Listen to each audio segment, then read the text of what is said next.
Two. Hello. Hello. They tried to get me. They finally tried to take me down, and it couldn't happen. They can't do it.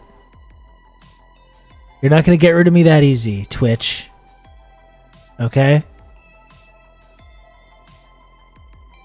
You're not going to get rid of me that easy. I don't know what that was, actually. It's just Streamlabs just crashed for some reason. We're back, though, okay? Little hiccup there. No problem.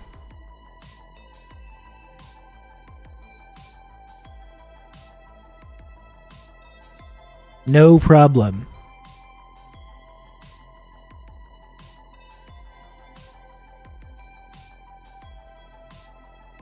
This round probably loves Sorkin's writing. That one, when that happens, that's when you see the backwards hat, okay? If there's ever a shift that happens, as I've talked about, that's Trustworthy Rob.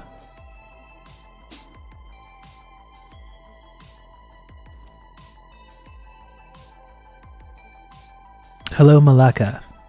What's up, Dimitri? My followed channels drop down, says you have 0 people in the chat. Well, I'm seeing some people. What's the problem? We're back.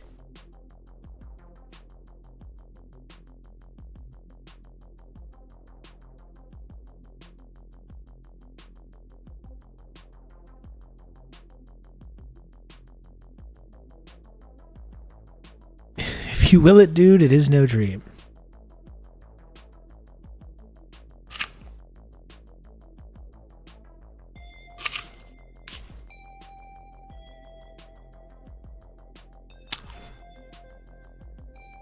Sean spake it into existence, and it became so. Road Optimal Streamage. Anyway, I shared the podcast. I promoted the podcast. I'm done now. I don't know what that was.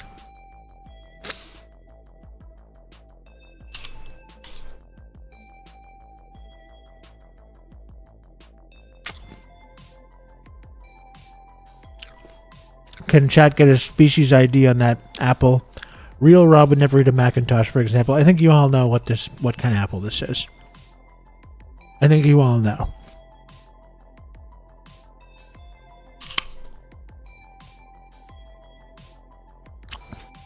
You all know where I stand when it comes to my Apple preferences.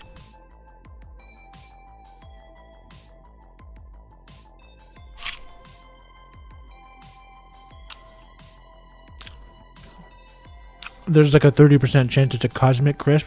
I haven't found the Cosmic Crisps except that one time. I found those one time at the grocery store. I've never seen them again. I don't even know if I imagine the whole thing.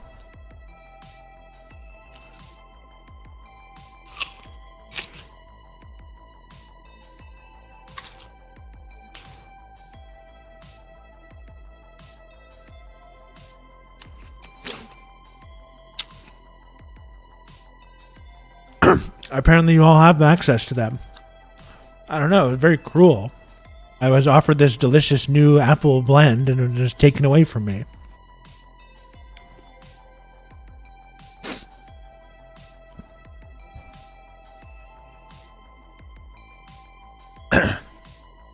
Cosmic Crisps are everywhere in Ontario this year. They've been better than Honeycrisp. I think I'm going to go apple picking. It's leaf season. It's fall season. It's time to do... yeah. It's fun. It's. I think I might have to do it. I think I might have to go. I'm not liking this Honeycrisp slander. Cosmic Crisp is good, but I'm a little uncomfortable with some of that too, Sean. I don't know. I think we're getting a little ahead of ourselves. We're getting a little carried away here. Honeycrisp apples in this economy.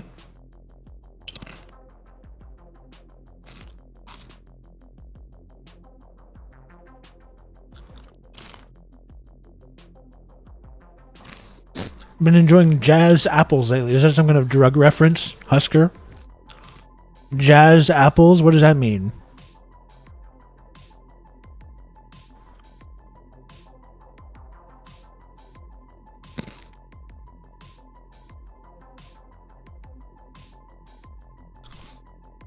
I'm onto your game, sir.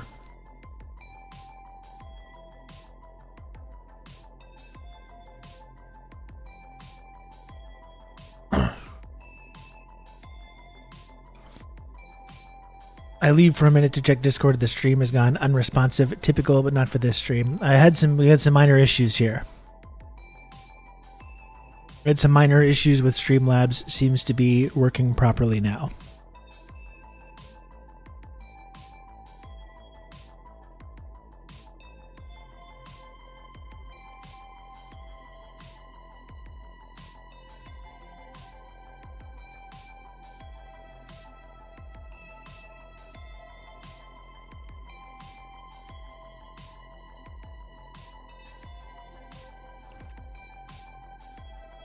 I would never do a drug or break a law. Me neither, Husker. Me neither. That was a test. And you passed.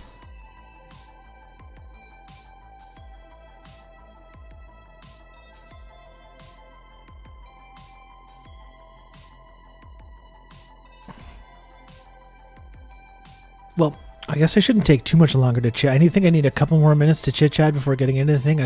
Getting into other stuff. I did start late here. So kind of got to get rolling soon.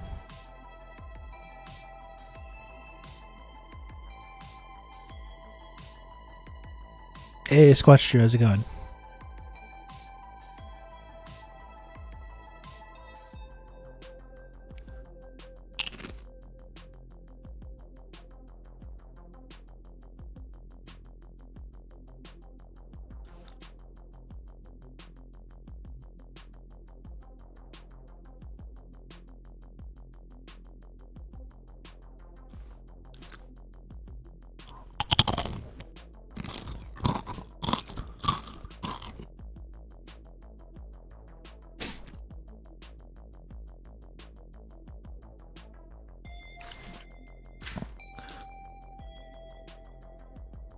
I did see that streamer guy that I learned about against my will yesterday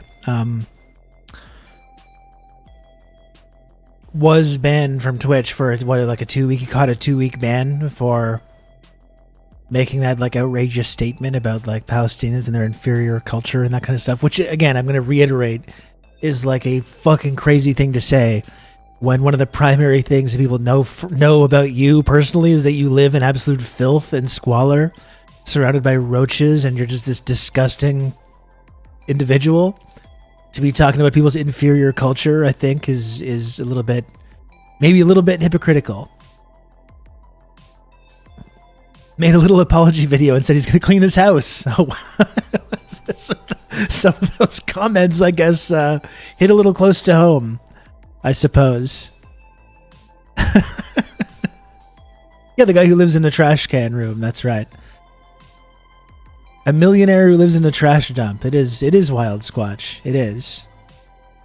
Meanwhile, Kira's still banned. Well, that's what I wonder. It's like, and I try not to get involved in these kind of arguments about like, oh, you should be banned for this. Like, yeah, I think if it was up to me, people that express those kinds of like viewpoints would be banned. Like, I agree with that stance. I agree with that stance. At the same time, I'm always leery about promoting any of this, like, oh, this person should be banned for this, because I know it's just as more likely that I or someone else is going to be banned for saying something completely reasonable about like Yemen or Hezbollah or Hamas or whatever it is. And we should probably just not be encouraging Twitch to get involved in any of these controversies at all. I'm always really leery about that, considering how much like, and then you have like Hassan, you know, and I think Hassan's great for in what he does, but then because he makes so much money for Twitch, he's able to kind of like, you know, make certain statements, interview certain people that kind of are allowed to slide, whereas someone that isn't such a cash cow for Twitch would not be acceptable for. I think the blatant racism made it justified. It was totally justified. I mean, it was a horrific statement. I guess what I do get concerned about is the fact that, like, as always, when it comes to these social media companies, banning these like reactionary dipshits, which is something that I agree with because I don't like these people. I don't like their views. And I personally think their views should be censored and silenced and banned. And their free speech should be taken away. I personally believe that. But as we always see, a lot of these same companies end up taking this and then applying it to people making totally reasonable statements, about other things. So I find that a little bit tricky to find this line. Up the Reds, thank you for the 32 months of Prime. Make Rom a cash cow, if only. If only I could be that for the Twitch Corporation, but unfortunately, no. Unfortunately, that's not the case.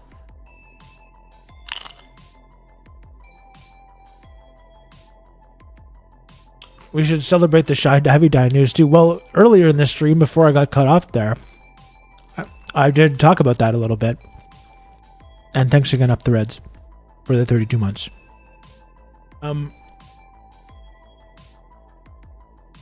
As I mentioned, I'm a little leery about showing it because it's showing his actual email address. It's public? Yeah, you know what? Fuck it. I'm just going to, because apparently faculty emails are public. But I received this DM from my podcast co-host Jordan the other day on October 5th about this new free subscriber to the Insurgents podcast. And look who it is.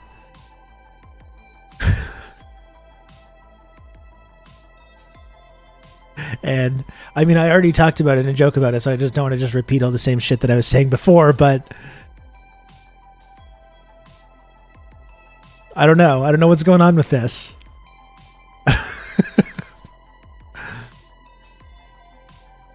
I don't know if it's some kind of prank or gag or jape, or if he's changed his mind now that he's been held accountable for some of his harassment of different students and his support for baby-killing terrorists in Israel. Maybe he's just had a change of heart and he thinks Hamas is good now. I don't know. But I did receive that DM from Jordan the other day. There's no way the guy doesn't have a public humiliation kink. Yeah, I mean, I already did a whole big bit on this, so I don't feel the need to go back over everything again. But yes, one of the world's most annoying and pathetic people in a crowded field of Zionists, supporters of Israel and their self-victimization whining. There's a lot of folks that are out there acting like that, and he manages to set himself apart from a very crowded field and become one of the most annoying and self-victimizing, pathetic people that are out there making this kind of case. So, shout out to him for that. Maybe he'll join the Triangle next and be converted. That would be hilarious. He shows up next on social media wearing like a Hamas headband or something. We can fix that worm with the power of friendship and enlightenment. I don't know. Somehow I don't think so. Anyway, I saw that he was just a free subscriber to the podcast. I don't know if he's going to get a chance to listen to this conversation I just had with Eric Sperling today, but he should, maybe he might learn something. Shy Dave has joined the resistance.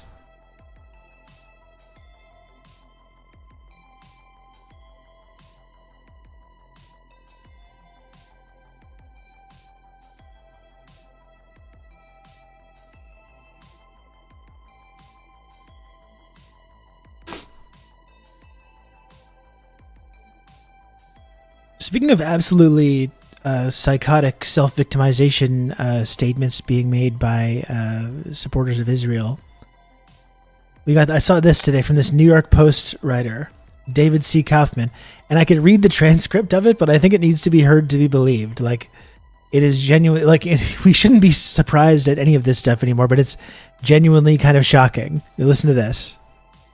Worldview, and what Zionists worldview. And what we need to acknowledge today, a year after October 7th, is the manifestation of this deep-seated anti-Zionism, anti-Semitism, and anti-Jewish worldview is the killing and the death and the lack of safety of Jewish people all over the world. And I would even say today, we live in a world of hierarchies. We live in a world of racial hierarchies, of who is allowed to claim, quote unquote, victim status, who's allowed to claim oppression status or discrimination status. And for a long time, there's been a very strong narrative that I have bought into and that I still somewhat believe in, that Black people can't be racist. The power structure that exists in America between Blacks and whites doesn't allow Black people to be racist because we don't possess enough collective power in order to take action upon that racism. And while I still in many ways believe that, as a Jew, I will also say that I believe post-October 7th, this narrative has flipped.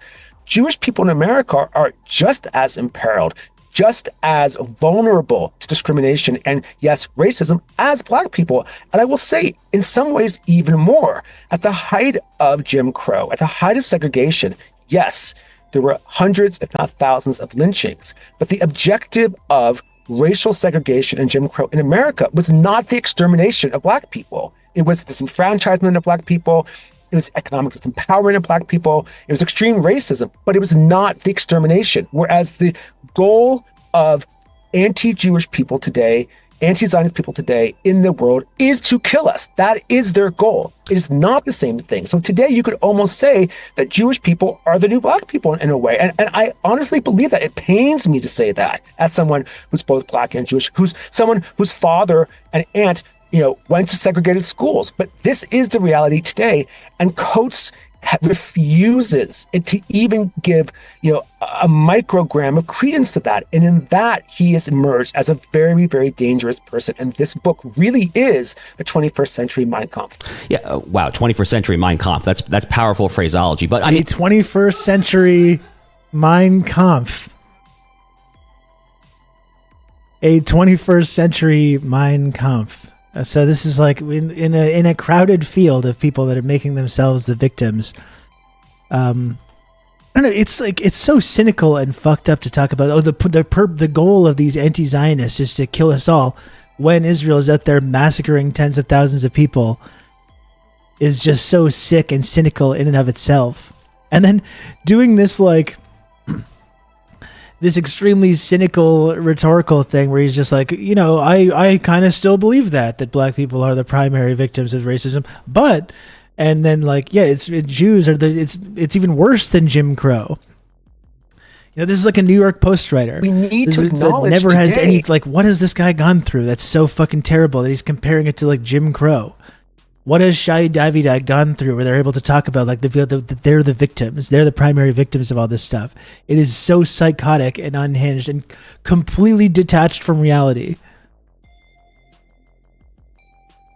Nerd voice. Wow, that's powerful phraseology. Yeah, the Ta-Nehisi Coates is his new book is a 21st century Mein Kampf, because he dares to say that Israel is an apartheid state that does terrible things and has for its entire existence. Israel's impunity is being challenged. That's the PTSD. I think it's so the whole freak out about Ta-Nehisi Coates is so instructive, not just for psychos like this, but for liberals as well, polite liberals. And I talked about this on Twitter, a lot of people have been talking about it. Just these people that never actually engaged with any of the ideas that were present in his writing, but he kind of got used for this certain group of people as a kind of signifier, a kind of virtue signaling, if you will. About how good and moral they are. Oh, look, I skimmed and shared the case for reparations once in 2014, and that gives me this kind of lifelong security that I can be perceived as this good person that has these good views on race. And the moment he steps out of line, even one iota, the moment he says Israel bad, all these people instantly revert to this extreme racism. It's so instructive about all the liberal mentality. Not just weirdos like this guy talking about how Jews today in America are going through what's even worse than Jim Crow. I think that's absolutely psychotic. But just even the more polite liberal kind of crowd who kind of used Coates as a way to like promote their own kind of like faux bougie anti-racism, which can be discarded at a moment's notice. You see a lot of these same people responding to folks that are out there saying that they don't want to support Kamala Harris because of her support for genocide, and all these people immediately like, I hope Hamas kills you. Like, you saw the same thing with Bill Maher. He went on a big rant about Chapel Roan the other day, doing the exact same thing. Hamas would throw you off a roof, these fucking people say. The moment anyone mildly criticizes the administration or like has a bare basic criticism of Israel that they're trying to promote, instantly these people are just like, you should be killed. You see the same people talking about like uncommitted Arab voters in Michigan and elsewhere. I hope Trump deports you. You're going to end up in a Trump deportation camp. Like, it kind of seems like you want that stuff to happen. The mask just slips instantly. It's like, it's really instructive. If we want to understand the liberal mind, the liberal mentality, instantly this mask of like progressivism and progressive social values, progressive views on race or immigration or whatever it is, instantly just slips away the moment they're challenged.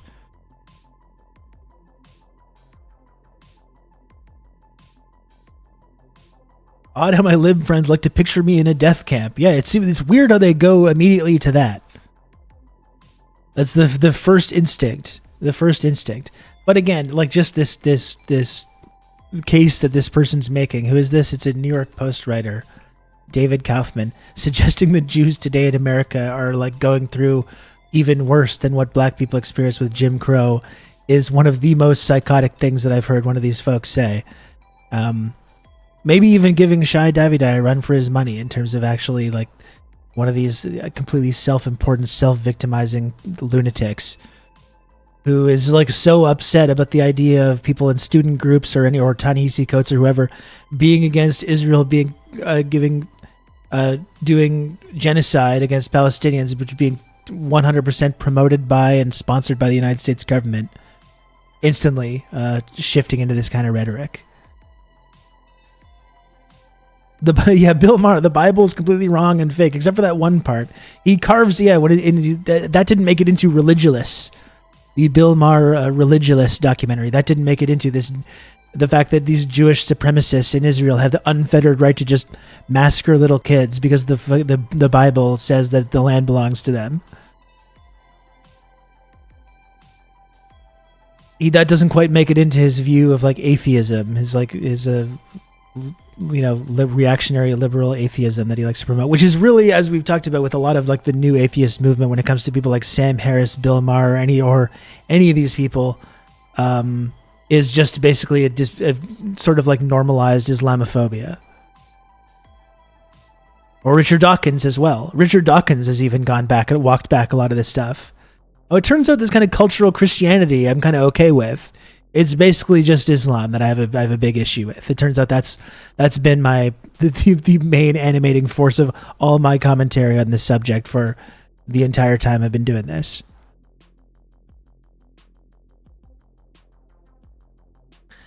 Like, so far, has there been any anti-Semitic action taken in the last year that has resulted in death, or better yet, wasn't funded and motivated by Zionists themselves in support of Israel? Yeah, I mean, just this idea that Jews are not safe, and Joe Biden promotes this himself. No Jew is safe in the United States without Israel. Like, what the fuck? I think that's an insane thing to say. It kind of seems to me like Jewish people are a lot more safe in the West, and I'm thankful for this. They seem to be a lot more safe here than they are in Israel. But this perverse idea that only Israel's perpetual genocide allows Jews to be safe here or elsewhere is just totally psychotic. Joe Biden, the president of the United States, is out there saying like Jews are not safe in this country. Meanwhile, you have like little Arab kids being stabbed to death by these psychotic reactionaries. The case of the landlord that stabbed this little boy to death because he's being twisted up and radicalized by the psychotic news coverage of this, which has happened repeatedly.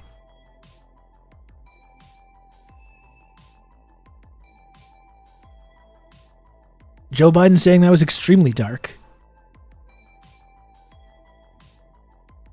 And again, it goes back to what Shai Davidi was saying in that first extremely annoying self-righteous rant that he went on. My son is not safe. Saying like these student protesters, they want to kill my Israeli children. It's like, no one wants that. No one wants that. You absolute psycho.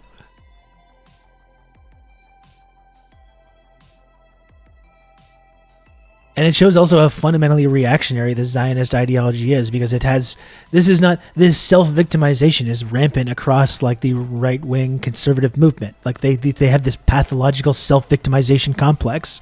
It's not just supporters of Israel. It's like these people, they have all the institutional power in society, all the, in our culture.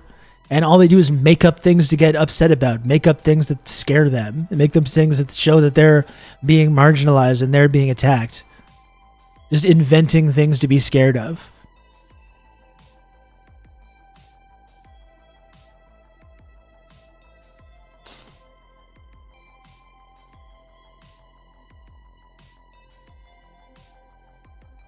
The moral majority happens to be a tiny victimized minority. You can count on me. You're going to have good old Rob to talk you through all this. But Wob, I'm a whittle baby. Joe 110, thanks for the 13 months. I appreciate that.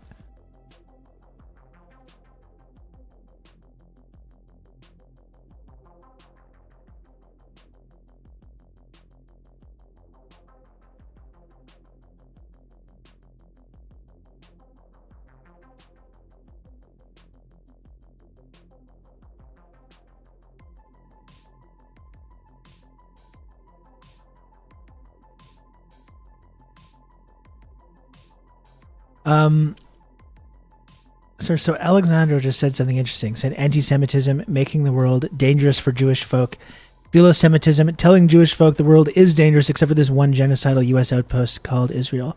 I have a piece that I would really like to recommend that people read about this idea of like philo-Semitism, which is really good. It's by M. Cohen on Medium. It's called The Only Way Out Is Through. Like we could go over the whole piece because I think it's really, really interesting in the way that it describes this kind of phenomenon.